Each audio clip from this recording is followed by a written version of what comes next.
Estudar a Bíblia, estudar a Bíblia, estudar a Bíblia na escola dominical.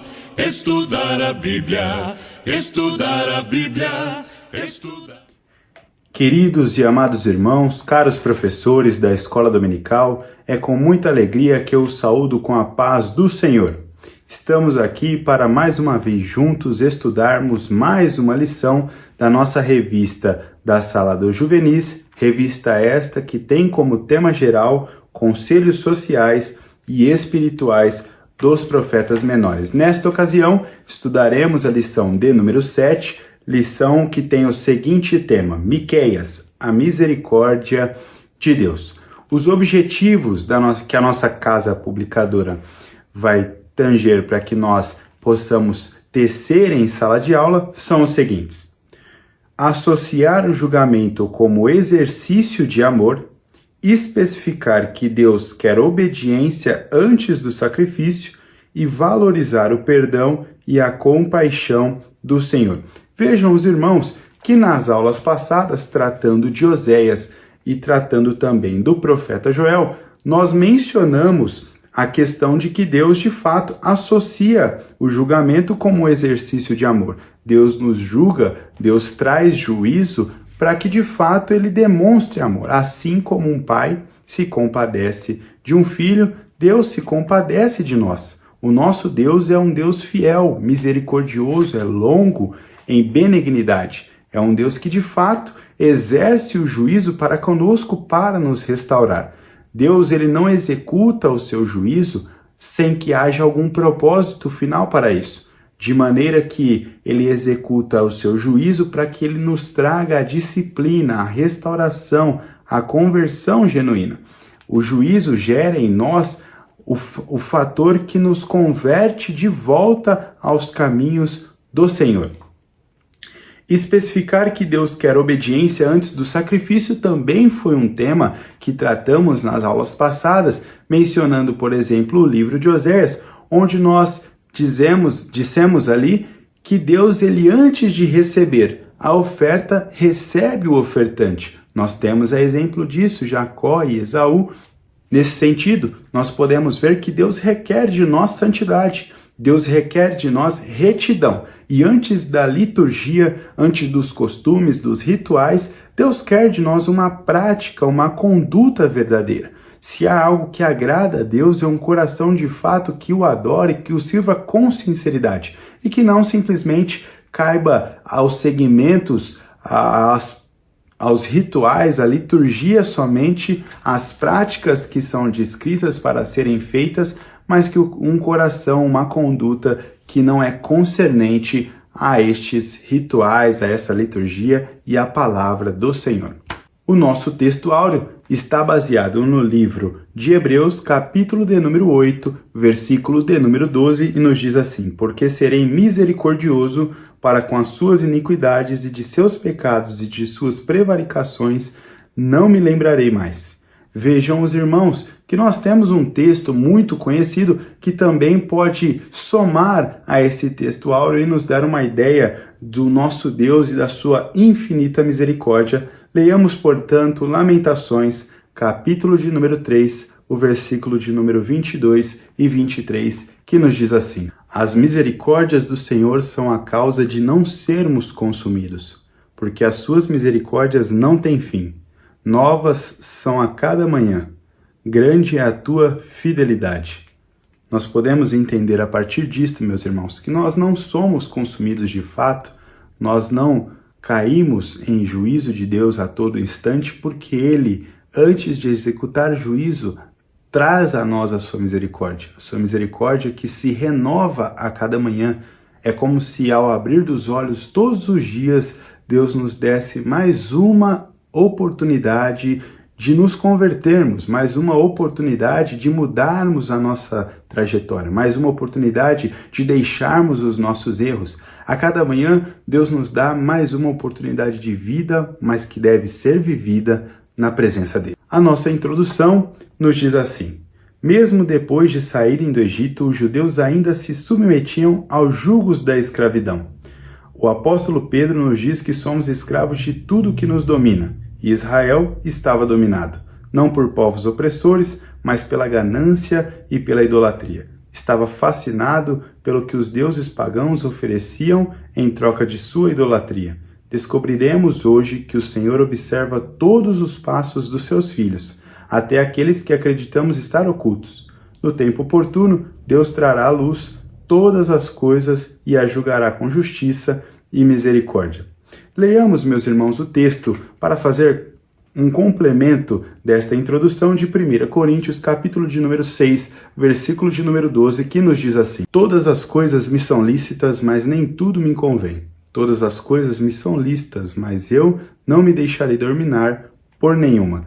Vejam, os irmãos, que nesse sentido da introdução vai falar sobre o tema escravidão aos julgos que o povo judeu se submetia. O que nós entendemos como escravidão neste fato está ligado àquilo que dominava o povo. A idolatria era algo que estava entranhado em meio ao povo de Israel. Vejam só, os irmãos, que há também um paralelo aos nossos dias atuais, onde pessoas acham que nós somos completamente enraizados a uma doutrina onde devemos segui-la à risca, onde não temos liberdade de escolha, onde somos submetidos a uma liturgia carrasca, a um direcionamento tão frio e tão severo.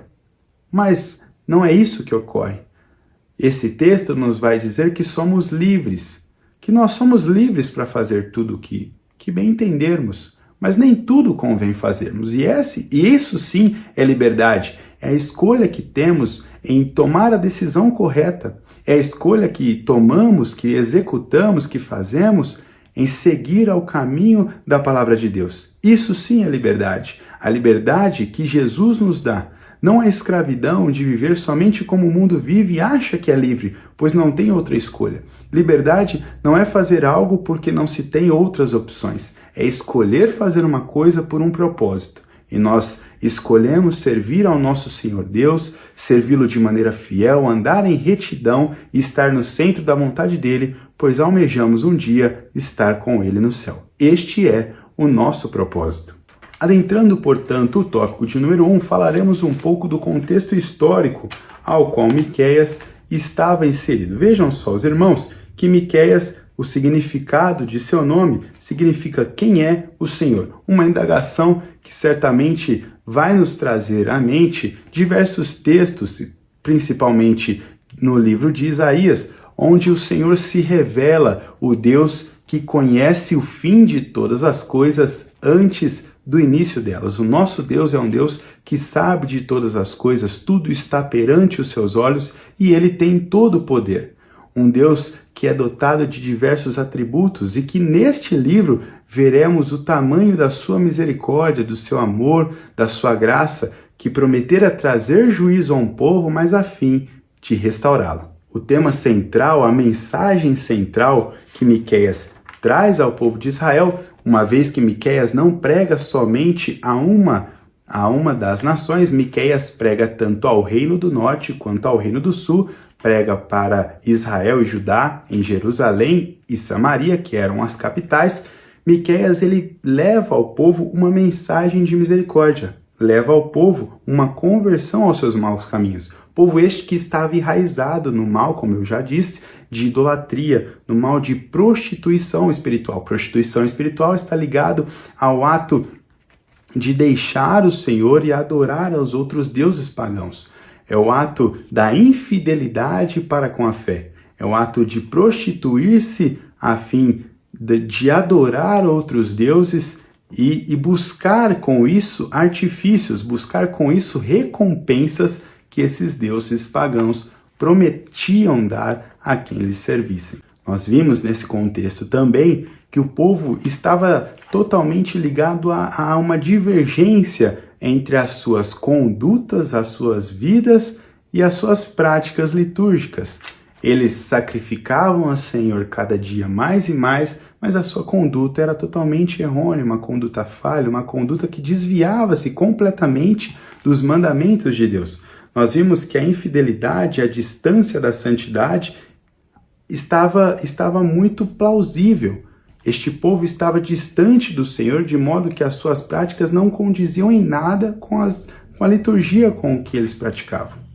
O nosso tópico 1, em um dos seus parágrafos, vai nos dizer assim, que as pessoas acreditavam que realizando boas obras estariam garantindo a sua salvação e proteção do Senhor. Vejam só que há uma confusão, uma inversão de valores nesse sentido, porque nós praticamos boas obras porque somos salvos. Não as praticamos a fim de salvação. É o que nos diz o texto de Efésios, capítulo de número 2 e versículo 10. Nos diz assim: porque somos feituras suas, criados em Cristo Jesus para as boas obras, as quais Deus preparou para que andássemos nela. Ou seja, nós somos salvos e por isso praticamos boas obras. Não são as obras que nos trarão salvação, mas a salvação nos fará gerar e realizar boas obras. Portanto, pela vida deste homem, pela vida de Miqueias, Deus proferiu juízo a estes dois reinos de Israel e de Judá, e ele também foi contemporâneo de Amós, Oséias e Isaías. Estes três profetas que pregavam, Amós falou sobre justiça, Oséias sobre misericórdia, como nós bem o vimos, já estudamos sobre esses dois profetas, e Isaías, que se enquadra como um profeta maior, que falou sobre obediência e humildade.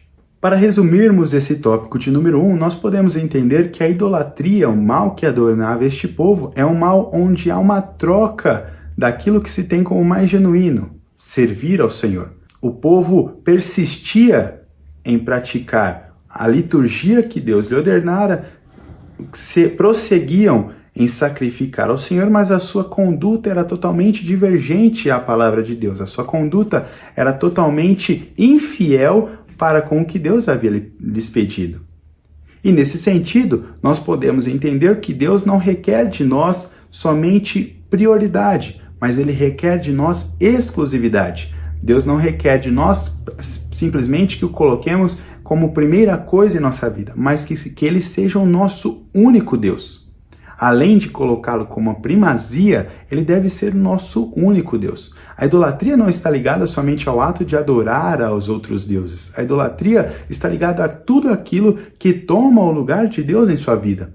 Tudo aquilo que toma a sua oportunidade de servir ao Senhor, tudo aquilo que toma o seu tempo dedicado a Deus. Isso é idolatria. Tudo aquilo que diverge a sua atenção, que toma a sua atenção para não ser ligada ao Senhor. Deus requer de nós, meus irmãos, fidelidade, prioridade e exclusividade de nossa adoração. Adentrando, portanto, o tópico de número 2, falemos um pouco sobre a estrutura do livro de Miqueias. Livro este, que é contido em 7 capítulos e há uma divisão em 3 partes. Na primeira divisão, nós temos a proximidade do julgamento. Nesse sentido, nós podemos ver que Deus levanta Miqueias para falar diretamente ao seu povo. Contrário de Obadias, que foi levantado para falar a uma nação estrangeira, Miqueias é levantado para falar ao reino do sul e ao reino do norte, a Israel e a Judá, nas capitais Samaria e Jerusalém. O povo estava entranhado em um mal onde os mais pobres sofriam aflições, as autoridades políticas eram de total demérito, estavam desviadas, havia muitos cultos pagãos porque eles geravam muito lucro, e nesse sentido Deus levanta Miqueias para falar a este povo. O segundo parágrafo do nosso tópico de número 2, subtópico de número 1, nos diz assim: o pensamento de que Deus não o rejeitaria, mesmo sendo infiel, era comum entre o povo, pois as pessoas praticavam os cerimoniais levíticos. Isso reforçava a autoconfiança do povo de que nada daria errado. Deus traz juízo, promessa de trazer juízo a essa nação para tirar deles essa autoconfiança, para tirar esse ensejo de que eles podiam continuar com essa conduta mesmo e acobertando isso com as práticas litúrgicas. Então Deus levanta Miqueias com a promessa de misericórdia, mas que traria juízo a este povo para executar a conversão. Como nós tratamos nas aulas passadas, nós podemos entender que o juízo de Deus não é imediato. Nós vemos que Deus nos oferece oportunidade de arrependimento, como nós temos visto neste livro de Miqueias. Deus oferece oportunidade, nos dá tempo para a conversão e para o arrependimento. Mas isso não significa que os pecadores sairão impunes dos seus atos. Pelo contrário, Deus nos dá oportunidade de arrependimento. Mas sim, de fato, o preço, aquilo que plantamos, de fato colheremos. O preço das nossas práticas, certamente, nós receberemos. E este povo tem a oportunidade. Deus, como um Deus misericordioso e não divergindo do seu atributo de misericórdia, Deus dá a oportunidade a este povo de converter-se dos seus maus caminhos e deixar essas práticas de lado. Nós vemos isso, Deus oferecendo ao longo de todo o livro de Miqueias a sua misericórdia, Deus dando e deixando explícito a sua misericórdia. Mas isso não dá ao povo a impunidade de seus atos. Pelo contrário, eles são sentenciados ao exílio, mas Deus exerce dessa maneira a sua misericórdia. E deixa também uma palavra de restauração e esperança para aqueles que genuinamente se arrependessem. Nós podemos ler isso em Miqueias, capítulo de número 2, no versículo de número 12 e verso 13 também. A segunda divisão, tópico de número 2, subtópico de número 2, nos fala sobre o futuro do povo de Deus. Neste sentido, nós podemos ver que, embora o povo judeu houvesse pecado e quebrado a comunhão de Deus, como um pai que ama seu filho, ele disciplina a nação e a restaura para si. Nós podemos ver que Deus ele é fiel em manter a sua promessa e ele cumpre a sua palavra por amor do seu nome e por amor de nós.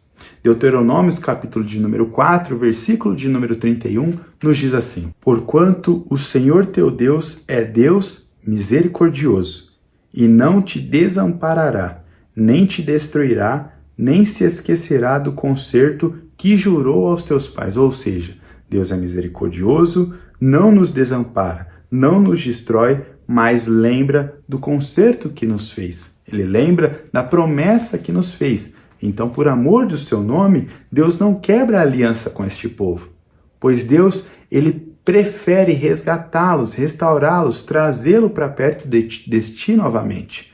Então, nós vemos que a prática que é mais vista neste livro é a prática da misericórdia explanada, é a prática da oportunidade da conversão.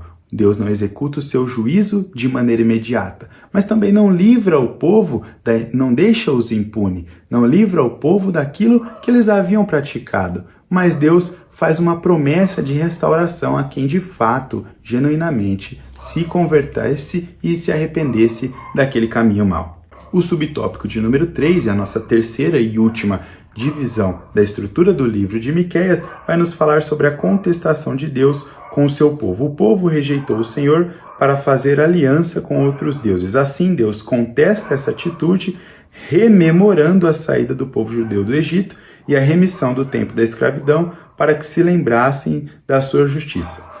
Mas nós entendemos, meus irmãos, que não é a liturgia, não são essas práticas litúrgicas que agradarão a Deus, mas a nossa conduta, a nossa vida como um todo. Nós temos uma divergência muito grande entre o falar e o agir, e isso não pode ocorrer. Nós temos que falar, nós temos que agir no mesmo sentido. As nossas falas, que soam belas e mediante a palavra de Deus, devem ser equiparadas à nossa conduta. Devemos nos portar, devemos ser, devemos viver, assim como a palavra do Senhor traz para as nossas vidas. Não deve haver divergência de caráter entre um homem que fala e o homem que executa. Não deve haver divergência de caráter entre o homem que pensa e o homem que faz. Nós devemos seguir no mesmo sentido nestes dois parâmetros, no fazer, no falar, no agir. O nosso subtópico de número 3 encerra dizendo assim: para agradarmos a Deus, basta que tenhamos uma atitude justa, um coração misericordioso e um andar sincero na sua presença. Em Miqueias, capítulo de número 6, versículo de número 8, Miqueias ressalta somente o pedido que Deus nos faz. Nos diz assim: Ele te declarou, ó homem, o que é bom. E que é que o Senhor pede para ti, senão que pratique justiça e ames a beneficência e ande humildemente com o teu Deus? Ou seja, o que o Senhor pede a nós é que nós sejamos justos, que andemos em beneficência, que andemos humildemente junto a Ele. Adentrando, portanto, o tópico de número 3, falando um pouco sobre a mensagem de Miqueias para que encerremos mais esta pré-aula, nós falaremos sobre a mensagem central e o tema central deste livro. O tema central, como já bem o destacamos, é a misericórdia de Deus explanada a este povo. Misericórdia esta que lhes prometia restauração caso se convertessem e dessem de fato um arrependimento genuíno. O nosso tópico de número 3 nos diz assim: sua mensagem é contra a imoralidade que regia todas as esferas da sociedade, desde os políticos até aos sacerdotes. Os ricos massacravam os pobres, tirando-lhes a dignidade pelo simples prazer de deixá-los à míngua. A injustiça social reinava soberana. E o último parágrafo nos diz assim: por isso, a nossa adoração ao Senhor deve ser simples e sincera. O valor da oferta que agrada a Deus não deve ser quantitativo ou mecânico, mas íntegro e consciente. Vejam que a lição que tiramos deste texto é que Deus, ele nos dá a capacidade de darmos a Ele uma oferta verdadeira. Deus não se importa em quantidade, como o povo fazia, tentando sacrificar ao Senhor em um número muito expressivo para acobertar os seus maus. Deus não recebia a quantidade, Deus não recebia aquela oferta pela quantidade ou pelo número ao qual eles ofertavam. Deus recebia o ofertante, Deus recebia o propósito verdadeiro e genuíno daquela oferta. Por isso Deus requer de nós um coração íntegro e consciente, um coração que o sirva com exclusividade e consciente de que Ele é o nosso Deus e que as nossas práticas estão pautadas sobre a sua palavra. Para que nós possamos resumir o texto do livro de Miqueias, façamos a leitura de Miqueias, capítulo de número 7, do versículo 1 ao versículo de número 6, para que nós possamos entender quais os maus estavam assolados no meio daquele povo. Nos diz assim: ai de mim, porque estou como quando colhidos as frutas do verão, como os rabiscos da vindima. Não há cacho de uvas para comer, nem figos temporãos que a minha alma desejou. Pereceu o benigno da terra, e não há entre os homens um que seja reto. Todos armam ciladas para sangue. Caça cada um a seu irmão com uma rede. As suas mãos fazem diligentemente o mal. O príncipe inquire e o juiz se apressa à recompensa. E o grande fala da corrupção da sua alma. E assim, todos eles são perturbadores. O melhor deles é como um espinho. O mais reto é pior que o espinhal. Veio o dia dos teus vigias, veio a tua visitação, agora será a sua confusão. Não creiais no amigo, nem confieis no vosso guia. Daquela que repousa do teu seio, guarda as portas da tua boca. Porque o filho despreza o pai, a filha se levanta contra sua mãe, a nora contra sua sogra, os inimigos do homem são os da sua própria casa.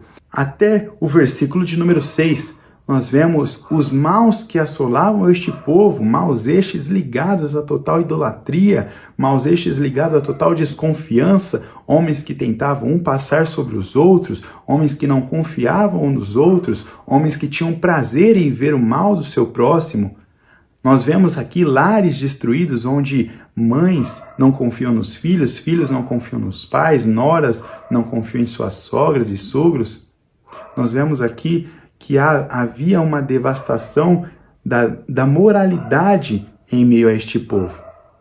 Mas no versículo 7, pela graça e misericórdia de Deus, nós vemos a atitude de um homem, uma atitude correta em meio a um tempo de crise. O versículo de número 7 do capítulo de número 7 de Miqueias vai nos dizer uma atitude que Miqueias toma, atitude esta que deve ser a que nós tomamos nos dias maus. Nos diz assim: eu, porém, esperarei no Senhor, esperei no Deus da minha salvação, o meu Deus me ouvirá. Que nós, irmãos, possamos estar firmados na rocha que é Cristo Jesus. que nós possamos estar no melhor lugar do mundo, que é o centro da vontade de Deus. E que Deus nos traga oportunidades da sua misericórdia, oportunidades de nos convertermos dos nossos erros e das nossas falhas e olharmos sempre para o nosso caminho, o verdadeiro e vivo caminho, que é o nosso Senhor Jesus. O livro de Miqueias nos dá uma verdadeira lição de que Deus, de fato, oferece oportunidade para nos convertermos. Basta a nós servirmos a Ele com um coração sincero, um coração consciente, exclusivo e que prioriza Deus em todas as coisas, que serve a Ele com retidão e não somente no falar, não somente no dizer, não somente no demonstrar, mas que nós possamos viver uma conduta verdadeira e perante a palavra do nosso Pai. Que Deus em Cristo os abençoe. Um forte abraço.